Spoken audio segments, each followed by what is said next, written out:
ನಮಸ್ಕಾರ, ನಮ್ಮ ಬೆಂಗಳೂರಿಗೆ ಸ್ವಾಗತ. ನಾನು ಚೈತ್ರ ರಾಜ್. ಇದೀಗ ನೋಡೋಣ ಈ ಕ್ಷಣದ ಹೆಡ್ಲೈನ್ಸ್.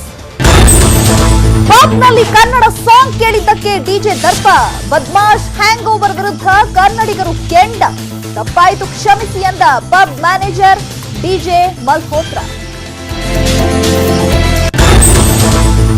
ಭ್ರಷ್ಟ ಅಧಿಕಾರಿಗಳ ಮೇಲೆ ಎಸಿಬಿ ರೇಡ್ ಕೇಸ್ಗೆ ಟ್ವಿಸ್ಟ್. ಬೇನಾಮಿ ಆಸ್ತಿ ಪತ್ತೆಗೆ ಎಸಿಬಿ ಮೆಗಾ ಪ್ಲಾನ್. ಅಧಿಕಾರಿಗಳ ಪತ್ನಿ ಮಕ್ಕಳಿಗೂ ವಿಚಾರಣೆಯ ಬಿಸಿ. ಕೆಎಸ್ಆರ್ಟಿಸಿ ಸಾರಿಗೆ ನಿಗಮಕ್ಕೆ ಕೊರೋನಾ ಹೊಡೆತ. 2 ವರ್ಷದಲ್ಲಿ ಭಾರಿ ಆರ್ಥಿಕ ನಷ್ಟ. ಪ್ರಯಾಣಿಕರ ಸಂಖ್ಯೆ ಇಳಿಮುಖದಿಂದ ಕೋಟಿ ಕೋಟಿ ಲಾಸ್. ಪಾಟರಿ ಟೌನ್ ಮೆಟ್ರೋ ನಿಲ್ದಾಣಕ್ಕೆ ನಟ ಪುನೀತ್ ಹೆಸರು. ಕರ್ನಾಟಕ ಬಹುಜನ ಫೆಡರೇಷನ್ನಿಂದ ಪಿಎಂ ಸಿಎಂಗೆ ಮನವಿ. ಪ್ರಧಾನಿ ಕಚೇರಿಯಿಂದ ಸಿಕ್ಕಿದೆ ಉತ್ತಮ ಸ್ಪಂದನೆ. ಗಾನ ನಿಲ್ಲಿಸಿದ ಸ್ವರ ಶಾರದೆ ಲತಾ ಮಂಗೇಶ್ಕರ್. ಕನ್ನಡದಲ್ಲೂ ಹಾಡಿದ್ದ ಭಾರತದ ನೈಟಿಂಗೇಲ್. ಲತಾಜಿ ನಿಧನಕ್ಕೆ ಸಂತಾಪ ಸೂಚಿಸಿದ ನಟ ಶಿವಣ್ಣ.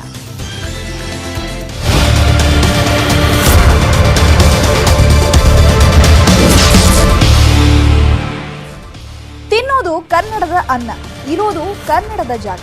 ಆದರೂ ಕೆಲವರಿಗೆ ಕನ್ನಡ ಬೇಕಿಲ್ಲ. ಕರ್ನಾಟಕದಲ್ಲಿ ಕನ್ನಡಿಗನೇ ಸಾರ್ವಭೌಮ ಅನ್ನೋದು ಕೇವಲ ಮಾತಲ್ಲೇ ಉಳ್ಕೊಂಡಿದೆ. ಅದಕ್ಕೆ ನಿನ್ನೆ ರಾತ್ರಿ ಕೋರಮಂಗಲದಲ್ಲಿ ನಡೆದಿರೋ ಘಟನೆಯೇ ಸಾಕ್ಷಿ. ಹಾಗಾದ್ರೆ ಅಲ್ಲಾಗಿದ್ದೇನು ತೋರಿಸ್ತೀವಿ ನೋಡಿ. ಕನ್ನಡ ಹಾಡು ಕೇಳಿದ್ದಕ್ಕೆ ಪಬ್ನಲ್ಲಿ ದರ್ಪ. ಗ್ರಾಹಕರ ಶರ್ಟ್ ಹಿಡಿದು ಡಿಜೆ ದೌರ್ಜನ್ಯ. ಪಬ್ನಲ್ಲಿ ಕನ್ನಡ ಸಾಂಗ್ ಹಾಕಲ್ಲ ಅಂತ ಧಿಮಾಕು ಮಾಡಿರೋ ಡಿಜೆ ಇವನೇ ನೋಡಿ.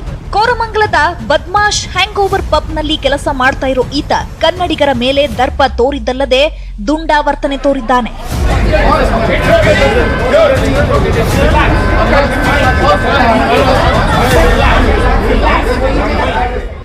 ಅಂದಹಾಗೆ ನಿನ್ನೆ ರಾತ್ರಿ ಇದೇ ಪಬ್ನಲ್ಲಿ ಸಮಿತಾ ಅನ್ನೋರು ಸ್ನೇಹಿತರಿಗೆ ಬರ್ತ್ಡೇ ಪಾರ್ಟಿ ಕೊಟ್ಟಿದ್ರು. ಪಾರ್ಟಿಯಲ್ಲಿ ಹಿಂದಿ, ಇಂಗ್ಲಿಷ್, ತೆಲುಗು ಹಾಡು ಹಾಕ್ತಿದ್ದ ಡಿಜೆ ಸಿದ್ಧಾರ್ಥ್ ಕನ್ನಡ ಸಾಂಗ್ ಹಾಕಿ ಅಂದ್ರೆ ಕ್ಯಾರೆ ಅಂದಿರ್ಲಿಲ್ಲ. ಇದನ್ನ ಪ್ರಶ್ನೆ ಮಾಡಿದ್ದಕ್ಕೆ ಇಷ್ಟವಿಲ್ಲದಿದ್ರೆ ಹೊರಗೆ ಹೋಗಿ ಅಂತ ಸಮಿತಾ ಸಹೋದರ ನಂದಕಿಶೋರ್ ಕಾಲರ್ ಹಿಡಿದು ಆವಾಜ್ ಹಾಕಿದ್ನಂತೆ. ಡಿಜೆಗೆ ಕರೆಕ್ಟ್ ಆಗಿ ಕನ್ನಡನೂ ಬರೋದಿಲ್ಲ. ಆಡ್ಕೊಂಡ್ರು ನಮ್ಮ ಕನ್ನಡದಲ್ಲಿ, ನಿಮ್ಗೆ ಇಷ್ಟ ಇದ್ರೆ ಇರಿ, ಇಲ್ಲಾಂದ್ರೆ ಹೊರಟೋಗಿ ನೀವು ಅಂತ ಹೇಳಿ. ಅದಕ್ಕೆ ನಾವ್ ಹೇಳಿದ್ವಿ, ಈ ತರ ಎಲ್ಲ ಮಾತಾಡ್ಬೇಡಿ ನೀವು. ನಾವು ಕನ್ನಡ ಸಾಂಗ್ ಕೇಳಿದ ಆಗಲ್ಲ ಅಂದ್ರೆ ನೀವು ಹೇಳಿ ಡೈರೆಕ್ಟ್ ಆಗಿ, ನಮ್ಗೆ ಹಾಕಕ್ ಆಗಲ್ಲ ಅಂತ. ಸರಿ, ಅದಕ್ಕೆ ನನ್ನ ಕಸಿನ್ ಹೇಳ್ದೆ, ಇಲ್ಲ ನೀವು ಆತರ ಎಲ್ಲ ಮಾತಾಡ್ಬಿಡಿ, ಈಗ ಹೆಣ್ಮಕ್ಳ ಹತ್ರ ಆತರ ಮಾತಾಡ್ಬಿಡಿ, ನೀಟಾಗಿ ಮಾತಾಡಿ ಅಂತ ಅಂದ್ರೆ ನಾವು ಕೂತಿರೋ ಟೇಬಲ್ ಈಗ ಬಂದ್ಬಿಟ್ಟು ಆಮೇಲೆ ವಿತಿನ್ 5 minutes ಬಂದು ಅವ್ನ್ ಕಾಲರ್ ಹಿಡಿತಾ ಇದಾರೆ ಸರ್. ಸೊ ಕ್ಲೋಸಿಂಗ್ ಟೈಮ್ ತನಕನೂ ಪುಷ್ ಮಾಡಿ ಅದನ್ನ ಒಂದು ಕನ್ನಡ ಹಾಡು ಪ್ಲೇನೇ ಮಾಡಲಿಲ್ಲ ಸರ್, ಎಷ್ಟೇ ರಿಕ್ವೆಸ್ಟ್ ಮಾಡಿದ್ರು. ಸೊ ಆಮೇಲೆ ನಮ್ಮ ಮೇಲೆ ಹಲ್ಲೆ ಮಾಡಕ್ ಥರ ಬಂದ ಸರ್ ಆ ಡಿ.ಜೆ. ನಮ್ಮ ಮೇಲೆ ಕೋಪ ಮಾಡಿಕೊಂಡು ಹಲ್ಲೆ ಮಾಡಕ್ ಬಂದ. ಸೊ ಅದರಿಂದ ಆಮೇಲೆ ವಾಗ್ದಾಳಿ ಆಯಿತು. ವಿಷಯ ತಿಳಿತಾ ಇದ್ದಂತೆ ಪಬ್ಗೆ ಆಗಮಿಸಿದ ಕನ್ನಡ ಪರ ಸಂಘಟನೆಗಳು ವ್ಯವಸ್ಥಾಪಕರ ವಿರುದ್ಧ ಆಕ್ರೋಶ ಹೊರಹಾಕಿದ್ರು. ನಾನು ಸಹ ಕನ್ನಡಿಗನೇ, ಏನೋ ತಪ್ಪಾಗಿದೆ, ಡಿಜೆ ವಿರುದ್ಧ ಕ್ರಮ ಕೈಗೊಳ್ತೀವಿ ಅಂತ ಪಬ್ ಮ್ಯಾನೇಜರ್ ಡಾಮಿನಿಕ್ ಕನ್ನಡಿಗರ ಕ್ಷಮೆ ಯಾಚಿಸಿದ್ರು. ಇಷ್ಟಾದ್ರೂ ಕನ್ನಡ ಹಾಡನ್ನ ಡಿಜೆ ಸಿಸ್ಟಮ್ಗೆ ಅಪ್ಲೋಡ್ ಮಾಡಿರಲಿಲ್ಲ. ಇದರಿಂದ ಸಿಟ್ಟಾದ Karave Kannada Prakash and team pub ಒಳಗೆ ಪ್ರತಿಭಟನೆ ನಡೆಸಿದ್ರು. ಕಾರ್ಯಕರ್ತರು ಆ ಕ್ಷಣದಲ್ಲೇ ಹುಟ್ಟಿದರೆ ಕನ್ನಡ ನಾಡಲ್ಲಿ ಹುಟ್ಟಬೇಕು ಹಾಡನ್ನ ಹಾಕಿಸಿದ್ರು.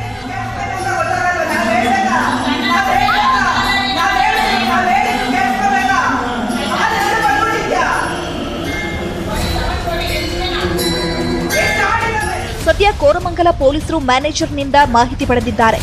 ಏನೇ ಆಗ್ಲಿ, ಕರ್ನಾಟಕದಲ್ಲಿದ್ದು ಬಿಸ್ನೆಸ್ ಮಾಡಿಕೊಳ್ಳುವ ಪಬ್ನವರು ಕನ್ನಡ ಹಾಕಲ್ಲ ಅಂದ್ರೆ ನಿಜಕ್ಕೂ ಬೇಸರದ ಸಂಗತಿ. ಇನ್ಮೇಲಾದ್ರೂ ಸೌಜನ್ಯದಿಂದ ವರ್ತಿಸಬೇಕು ಅನ್ನೋದು ಕನ್ನಡಿಗರ ಆಗ್ರಹ. Muniraju, crime bureau, news 18 Kannada, Bengaluru. ಕಳೆದ 2 ವರ್ಷದಿಂದ ಕೊರೋನಾ ಕಾರಣಕ್ಕೆ ಎಲ್ಲ ವಲಯಗಳು ನಷ್ಟದಲ್ಲಿವೆ. ಅದರಲ್ಲೂ ಪ್ರಯಾಣಿಕರಿಲ್ಲದೆ ಸಾರಿಗೆ ನಿಗಮಗಳಂತೂ ಭಾರಿ ಲಾಸ್ ಮಾಡಿಕೊಂಡಿವೆ. ಕೊರೋನಾ ಕಾರಣದಿಂದ ಕೆಎಸ್ಆರ್ಟಿಸಿ ಸಾರಿಗೆ ನಿಗಮಕ್ಕೆ ಆಗಿರೋ ನಷ್ಟ ಎಷ್ಟು ಅಂತ ತೋರಿಸ್ತೀವಿ ನೋಡಿ. ಸಾರಿಗೆ ವಲಯಕ್ಕೆ ಕೊರೋನಾ ಹೊಡೆತ. ಆರ್ಥಿಕವಾಗಿ ನೆಲಕಚ್ಚಿದ ಕೆಎಸ್ಆರ್ಟಿಸಿ.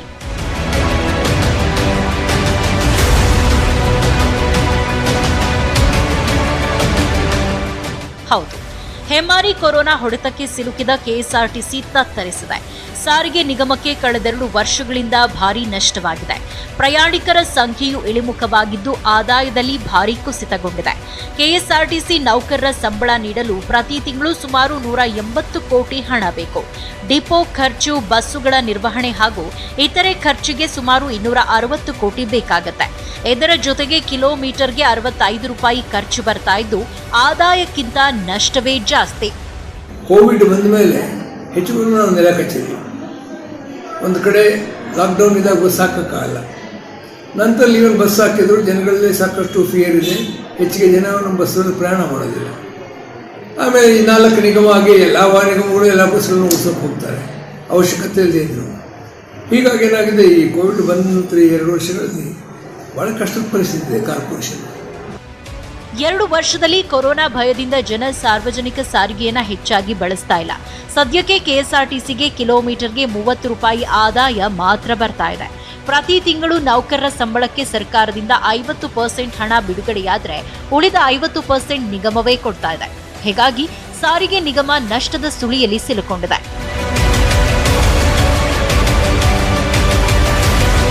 ಮೂಲಗಳ ಪ್ರಕಾರ ಕೆಎಸ್ಆರ್ಟಿಸಿ ಈಗಾಗಲೇ 600 ಕೋಟಿ ಸಾಲದಲ್ಲಿ ಮುಳುಗಿದೆ ಅಂತ ಹೇಳಲಾಗ್ತಾ ಇದೆ. ಗಾಯದ ಮೇಲೆ ಬರೆ ಎಳೆದಂತೆ ಪ್ರಯಾಣಿಕರ ಸಂಖ್ಯೆಯೂ ಇಳಿಮುಖವಾಗಿದ್ದು ನಿಗಮ ಸಂಕಷ್ಟಕ್ಕೆ ಸಿಲುಕಿದೆ. ಸವಿತಾ ರಾಮಚಂದ್ರ, ನ್ಯೂಸ್ 18 ಕನ್ನಡ, ಬೆಂಗಳೂರು. ಭ್ರಷ್ಟ ಅಧಿಕಾರಿಗಳಿಗೆ ಬಿಸಿ ಮುಟ್ಟಿಸಿದ್ದ ಎಸಿಬಿ ರೇಡ್ ಕೇಸ್ಗೆ ಮತ್ತೆ ಟ್ವಿಸ್ಟ್ ಸಿಕ್ಕಿದೆ. ಸೈಲೆಂಟ್ ಆಗಿಯೇ ತನಿಖೆ ಮಾಡ್ತಾ ಇರೋ ಎಸಿಬಿ ಮತ್ತೆ ಆದಾಯ ದಾಖಲೆಗೆ ನೋಟಿಸ್ ನೀಡಿದೆ. ಅಕ್ರಮ ಆಸ್ತಿ ಬೆನ್ನತ್ತಿರೋ ಎಸಿಬಿ ಟೀಮ್ ಬೇನಾಮಿ ಆಸ್ತಿ ಪತ್ತೆಗೆ ಮೆಗಾ ಪ್ಲಾನ್ ಮಾಡಿದೆ. ಅಧಿಕಾರಿಗಳ ಮನೆ ಮೇಲೆ ಎಸಿಬಿ ರೇಡ್ ಪ್ರಕರಣಕ್ಕೆ ಟ್ವಿಸ್ಟ್. ಅಧಿಕಾರಿಗಳನ್ನ ಬಿಟ್ಟು ಕುಟುಂಬಸ್ಥರಿಗೆ ವಿಚಾರಣೆಯ ಬಿಸಿ.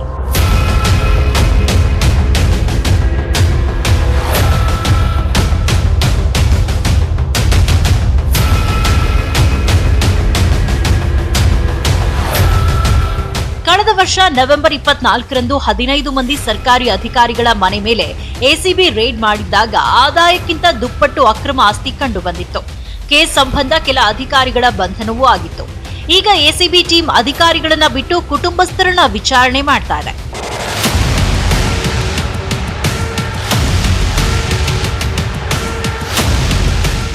ಈಗಾಗಲೇ ಆದಾಯಕ್ಕಿಂತ ದುಪ್ಪಟ್ಟು ಆಸ್ತಿ ಮಾಡಿರೋರ ಲಿಸ್ಟ್ ಕೂಡ ರೆಡಿಯಾಗಿದೆ.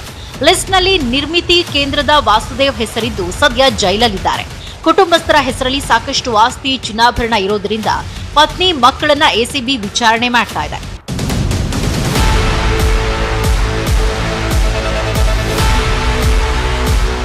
ಹಾಗೆ ಉಳಿದ ಅಧಿಕಾರಿಗಳ ಆದಾಯದ ಮೂಲದ ಬಗ್ಗೆಯೂ ಶೋಧ ನಡೆಸಲಾಗ್ತಾ ಇದೆ. ಜೊತೆಗೆ ಅವರ ಕುಟುಂಬಸ್ಥರನ್ನು ವಿಚಾರಣೆ ಮಾಡ್ತಾ ಇದ್ದು, ಈ ವೇಳೆ ತಮ್ಮ ಹೆಸರಲ್ಲಿ ಆಸ್ತಿ, ಹಣ, ಚಿನ್ನಾಭರಣವಿದ್ರೂ ಗೊತ್ತಿಲ್ಲವೆಂದು ಹೇಳಿಕೆ ನೀಡುತ್ತಿದ್ದಾರೆ ಎನ್ನಲಾಗಿದೆ.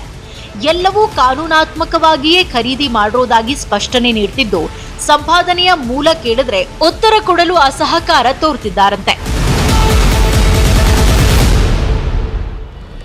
ಇನ್ನು ನಿವೇಶನ, ಕೃಷಿ ಜಮೀನು, ಮನೆ ಯಾರ ಹೆಸರಿನಲ್ಲಿವೆ ಎಂಬುದನ್ನ ಪತ್ತೆ ಹಚ್ಚಲು ಎಸಿಬಿ ಕಂದಾಯ ಅಧಿಕಾರಿಗಳ ಸಹಾಯ ಪಡೆದು ದಾಖಲೆ ಸಂಗ್ರಹಿಸ್ತಾ ಇದೆ. ಕೆಲ ಅಧಿಕಾರಿಗಳ ವಿರುದ್ಧ ಎಸಿಬಿಗೆ ಸಾಲು ಸಾಲು ದೂರು ಬರ್ತಾ ಇದ್ದು, ಹಣ ಪಡೆದಿರೋದು, ಬೆಲೆ ಬಾಳುವ ಗಿಫ್ಟ್ ಪಡೆದು ಸಹಿ ಹಾಕಿರೋ ಬಗ್ಗೆ ಆರೋಪ ಕೇಳಿಬರ್ತಾ ಇವೆ. ಸದ್ಯ ತನಿಖೆ ಮುಂದುವರೆದಿದ್ದು, ಮುಂದಿನ ದಿನಗಳಲ್ಲಿ ಯಾರಿಗೆಲ್ಲ ಕಂಟಕ ಕಾದಿದ್ಯೋ wait and see. Gangadhar Vagata, crime bureau, news 18 Kannada. ನಟ, ಕರ್ನಾಟಕ ರತ್ನ ಪುನೀತ್ ರಾಜ್ಕುಮಾರ್ ನಮ್ಮನ್ನೆಲ್ಲ ಅಗಲಿ ತಿಂಗಳುಗಳೇ ಕಳೆದು ಹೋಗಿದೆ. ಆದರೆ ಕರುನಾಡ ಮಂದಿಗೆ ಪುನೀತ್ ಮರೆತು ಬದುಕುವುದು ಈಗಲೂ ಭಾರವಾಗ್ತಿದೆ. ಎಂಥ ಸಂದರ್ಭದಲ್ಲಿ ಪುನೀತ್ ಹೆಸರು ಅಜರಾಮರ ಮಾಡುವ ಪ್ರಯತ್ನ ನಡೆದಿದೆ. ಏನದು ಅಂತ ನೀವೇ ನೋಡಿ. ಪಾಟರಿ ಟೌನ್ ಮೆಟ್ರೋ ನಿಲ್ದಾಣಕ್ಕೆ ಪುನೀತ್ ಹೆಸರು. ಪ್ರಧಾನಿ ಮೋದಿ ಕಚೇರಿಯಿಂದಲೇ ಉತ್ತಮ ಸ್ಪಂದನೆ. ಪುನೀತ್ ಅಗಲಿದ ಮೇಲೆ ಯುವರತ್ನನ ಹೆಸರು ಚಿರಸ್ಥಾಯಿಗೊಳಿಸುವ ಹಲವು ಕೆಲಸ ನಡೀತಾ ಇದೆ. ಈ ನಡುವೆ ರಾಜಧಾನಿ ಬೆಂಗಳೂರಲ್ಲಿ ಪುನೀತ್ ಹೆಸರನ್ನ ಅಜರಾಮರ ಮಾಡುವ ಮಹತ್ ಕಾರ್ಯಕ್ಕೆ ಕರ್ನಾಟಕ ಬಹುಜನ ಫೆಡರೇಷನ್ ಮುಂದಾಗಿದೆ. ಪಾಟ್ರಿ ಟೌನ್ನಲ್ಲಿ ನಿರ್ಮಾಣವಾಗ್ತಾ ಇರೋ ಮೆಟ್ರೋ ನಿಲ್ದಾಣಕ್ಕೆ ಪುನೀತ್ ಹೆಸರಿಡಬೇಕೆಂಬ ಹೋರಾಟ ಆರಂಭವಾಗಿದೆ. ಈ ಬಗ್ಗೆ ಪ್ರಧಾನಿ ಕಚೇರಿ, ಮುಖ್ಯಮಂತ್ರಿ ಹಾಗೆ ಕ್ಷೇತ್ರದ ಸಂಸದರಿಗೂ ಮನವಿ ಸಲ್ಲಿಸಲಾಗಿದೆ. ಇದಕ್ಕೆ ಪ್ರಧಾನಿ ಕಚೇರಿಯಿಂದಲೂ ಉತ್ತಮ ಸ್ಪಂದನೆ ಸಿಕ್ಕಿದೆ. ಮೆಟ್ರೋ ನಿಲ್ದಾಣವನ್ನು ಇವತ್ತು ಪುನೀತ್ ರಾಜ್ಕುಮಾರ್ ಅವರ ಹೆಸರಿಡಬೇಕಂತ ನಾಮಕರಣ ಮಾಡಬೇಕಂತ ಹೇಳಿಬಿಟ್ಟು ಈ ರಾಜ್ಯದ ಮುಖ್ಯಮಂತ್ರಿಗಳಾದಂಥ ಬೊಮ್ಮಾಯಿ ಸರ್ ಅವರಿಗೆ ಮನವಿ ಪತ್ರವನ್ನು ಕೊಟ್ಟಿದ್ದ ಕೂಡಲೇ ಅವರು ತುಂಬ ಖುಷಿಪಟ್ಟರು, ತುಂಬ ಸಂತೋಷಪಟ್ಟರು. ಈ ಒಂದು ಒಳ್ಳೆ ಸಜೆಷನ್ ಮಾಡಿದ್ರಿ, ಅತಿ ಶೀಘ್ರದಲ್ಲಿ ನಾವು ಇದನ್ನು ಕ್ಯಾಬಿನೆಟ್ನಲ್ಲಿ ಡಿಸ್ಕಸ್ ಮಾಡಿಬಿಟ್ಟು ಇದನ್ನು ನಾವು ಚರ್ಚೆ ಮಾಡಿದ ಮುಂದಕ್ಕೆ ತೊಗೊಂಡೋಗ್ತೀವಿ ಅಂತ ನಮಗೆ ಆಶ್ವಾಸ ಕೊಟ್ಟಿದ್ದಾರೆ. ಪ್ರಧಾನಿ ಕಚೇರಿಗೆ ಈ ಬಗ್ಗೆ ಸೂಚನೆ ರವಾನಿಸಿರುವುದರಿಂದ ಮೆಟ್ರೋ ನಿಲ್ದಾಣಕ್ಕೆ ಪುನೀತ್ ರಾಜ್ಕುಮಾರ್ ಹೆಸರು ನಾಮಕರಣ ಮಾಡುವುದು ಬಹುತೇಕ ಪಕ್ಕಾ ಎನ್ನಲಾಗ್ತಾ ಇದೆ. ಅಪ್ಪು ಬಗ್ಗೆ ವೈಯಕ್ತಿಕವಾಗಿ ಸಿಎಂಗೂ ಅಭಿಮಾನವಿದ್ದು ಈ ಹಿನ್ನೆಲೆಯಲ್ಲಿ ಪ್ರಧಾನಿ ಕಚೇರಿ ನಿರ್ದೇಶನಕ್ಕೆ ಮನ್ನಣೆ ಹಾಕಿದ್ದಾರೆ ಎನ್ನಲಾಗಿದೆ. ಸಂಸದ ಸದಾನಂದಗೌಡ ಸಹ ಪುನೀತ್ ಹೆಸರಿಡೋ ಬಗ್ಗೆ ಪರಿಶೀಲಿಸಿ ಕ್ರಮ ಕೈಗೊಳ್ತೀವಿ ಎಂದು ಬಿಎಂಆರ್ಸಿಎಲ್ಗೆ ಪತ್ರ ಬರೆದಿದ್ದಾರೆ. ಇತ್ತ ಸರ್ಕಾರದಿಂದ ಏನೇ ನಿರ್ದೇಶನ ಬಂದರೂ ಅದನ್ನ ಪಾಲಿಸೋದಾಗಿ ಬಿಎಂಆರ್ಸಿಎಲ್ ಹೇಳಿದೆ. ಈಗ ಪುನೀತ್ ರಾಜ್ಕುಮಾರ್ ಅವರು ತುಂಬ ಒಳ್ಳೆಯ ವ್ಯಕ್ತಿ. ಅವರ ಹೆಸರನ್ನು ಮೆಟ್ರೋಗೆ ನಾಮಕರಣ ಮಾಡಬೇಕು ಅಂತ ನಾವು KBF ಪರವಾಗಿ, ಕರ್ನಾಟಕ ಬಹುಜನ ಫೆಡರೇಷನ್ ಪರವಾಗಿ ಒತ್ತಾಯ ಮಾಡಿದ್ದೀವಿ. ಇದಕ್ಕೆ ಆದಷ್ಟು ಬೇಗ ಎಲ್ಲರೂ ಸಪೋರ್ಟ್ ಮಾಡಬೇಕು. ಆದಷ್ಟು ಬೇಗ ಗೌರ್ಮೆಂಟ್ ಕಡೆಯಿಂದನೂ ಒತ್ತಾಯ ಬಂದು ಇದನ್ನು ಮಾಡಬೇಕು ಸಕ್ಸಸ್ಫುಲ್ ಆಗಿ ಅಂತ ನಾವು ಮನವಿ ಮಾಡ್ಕೊತೀವಿ. ಸದ್ಯ ಗೊಟ್ಟಿಗೆರೆ ನಾಗವಾರ ಮಾರ್ಗದಲ್ಲಿ ಬರುವ ಮೆಟ್ರೋ ನಿಲ್ದಾಣ ಕಾಮಗಾರಿ ಭರದಿಂದ ಸಾಗಿದೆ. 2024ರ ವೇಳೆಗೆ ಈ ಮಾರ್ಗ ಫೈನಲ್ ಆಗೋ ಸಾಧ್ಯತೆ ಇದ್ದು ಪುನೀತ್ ಹೆಸರಿಡೋದು ಕನ್ಫರ್ಮ್ ಎನ್ನಲಾಗ್ತಿದೆ. ಶರಣು ಹಂಪಿ, ನ್ಯೂಸ್ 18 ಕನ್ನಡ, ಬೆಂಗಳೂರು. ನಮ್ಮ ಬೆಂಗಳೂರು ಮುಂದುವರಿಯುತ್ತೆ ಸ್ಮಾಲ್ ಬ್ರೇಕ್ ಆಗಿದೆ.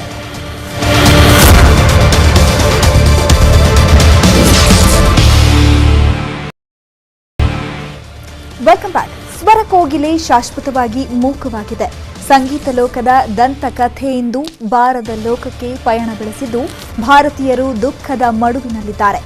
ಗಾನಾಮೃತ ಹಂಚಿದ್ದ ಗಂಧರ್ವ ಕಂಠದ ಗಾಯಕಿ ಲತಾ ಮಂಗೇಶ್ಕರ್ ತಮ್ಮ 92ನೇ ವಯಸ್ಸಿನಲ್ಲಿ ಗಾಯನ ನಿಲ್ಲಿಸಿದ್ದಾರೆ. ಚಂದನವನಕ್ಕೂ ಲತಾಜಿಗೂ ನಂಟಿದ್ದು ಕನ್ನಡದಲ್ಲೂ 2 ಹಾಡು ಹಾಡಿದ್ದಾರೆ.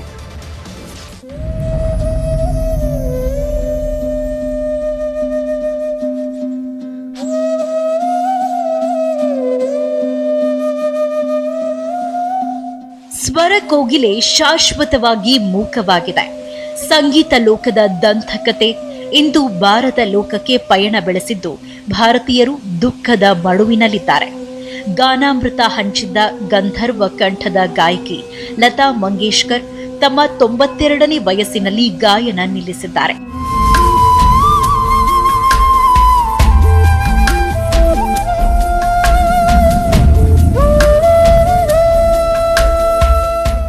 ಆಡು ಮುಟ್ಟದ ಸೊಪ್ಪಿಲ್ಲ ಎಂಬ ಮಾತಿನಂತೆ ಲತಾ 36ಕ್ಕೂ ಅಧಿಕ ಭಾಷೆಗಳಲ್ಲಿ ಹಾಡಿ ಎಲ್ಲರ ಹೃದಯ ಗೆದ್ದಿದ್ದಾರೆ.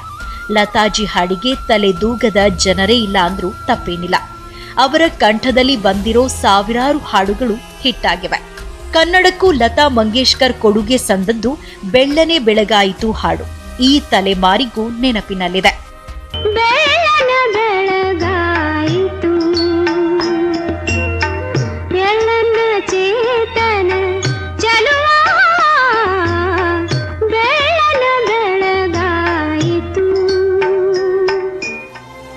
ಸಾವಿರದ 1967ರಲ್ಲಿ ತೆರೆ ಕಂಡಿದ್ದ ಕ್ರಾಂತಿವೀರ ಸಂಗೊಳ್ಳಿ ರಾಯಣ್ಣ ಸಿನಿಮಾದ 2 ಹಾಡುಗಳಿಗೆ ಲತಾ ಮಂಗೇಶ್ಕರ್ ಧ್ವನಿ ನೀಡಿದ್ರು. BT ಅಥಣಿ ಗುರುಬಾಲ ಅವರ ನಿರ್ದೇಶನದಲ್ಲಿ ಬಂದಿದ್ದ ಕ್ರಾಂತಿವೀರ ಸಂಗೊಳ್ಳಿ ರಾಯಣ್ಣ ಚಿತ್ರದ 2 ಹಾಡುಗಳನ್ನ ಲತಾ ಹಾಡಿದ್ರು. ಬೆಳ್ಳನೆ ಬೆಳಗಾಯಿತು ಹಾಗೂ ಎಲ್ಲಾರೆ ಇರತಿಯೋ ಎಂದಾರೆ ಬರತಿಯೋ ಗೀತೆಗಳನ್ನ ಹಾಡಿದ್ರು. ಅದರಲ್ಲಿ ಹೆಚ್ಚಾಗಿ ಪ್ರಸಿದ್ಧಿಯಾಗಿದ್ದು ಬೆಳ್ಳನೆ ಬೆಳಗಾಯಿತು ಹಾಡು.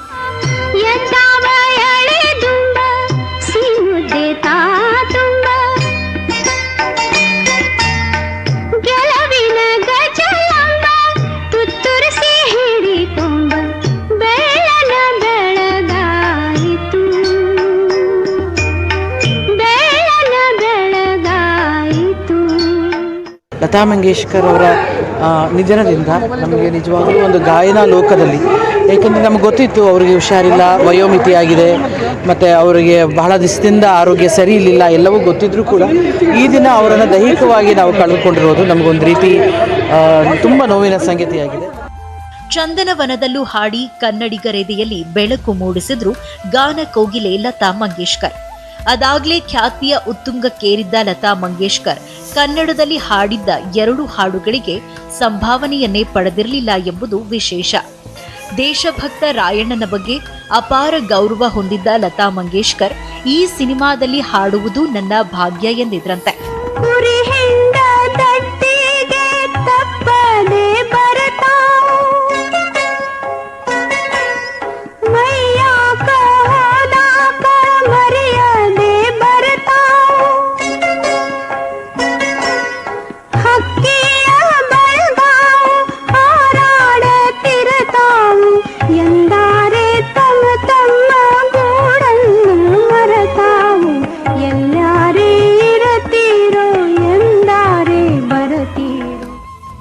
ಕನ್ನಡಿಗರಿಗೂ ಲತಾ ಅಂದ್ರೆ ಅಪಾರ ಪ್ರೀತಿ.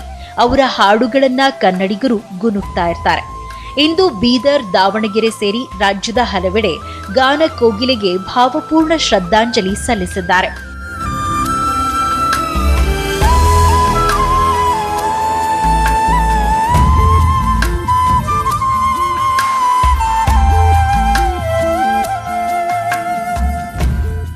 ಲತಾ ಇಂದು ದೈಹಿಕವಾಗಿ ಅಗಲಿದ್ರು ಅವರ ಹಾಡುಗಳಿಂದ ಯಾವಾಗಲೂ ಅಜರಾಮರ.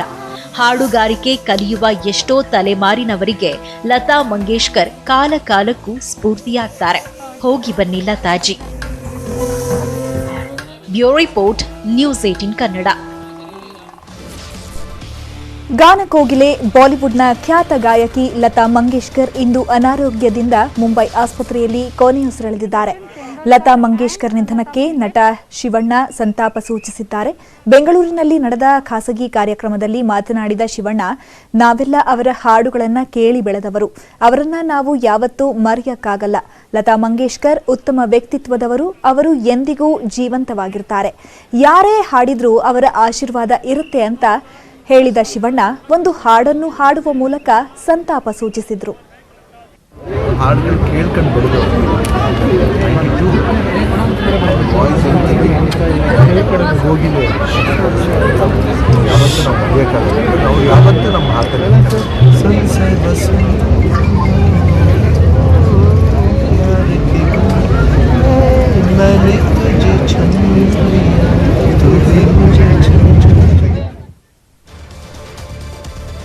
ಇವಿಷ್ಟು ಈ ಹೊತ್ತಿನ ಪ್ರಮುಖ ಸುದ್ದಿ. ನೋಡ್ತಾ ಇರಿ ನ್ಯೂಸ್ 18 ಕನ್ನಡ. ಜಾಲ ನಮ್ಮದು, ಬಲ ನಿಮ್ಮದು.